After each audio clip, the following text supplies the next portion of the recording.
كالمرض كفر.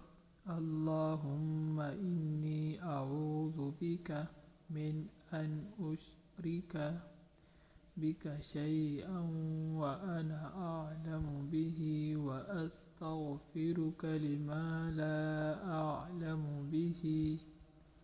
تبت عنه واتبرأت من الكفر والشرك والكذب والغيبة والبدعة والنميمة والفواحش والبهتان والمعاصي كلها.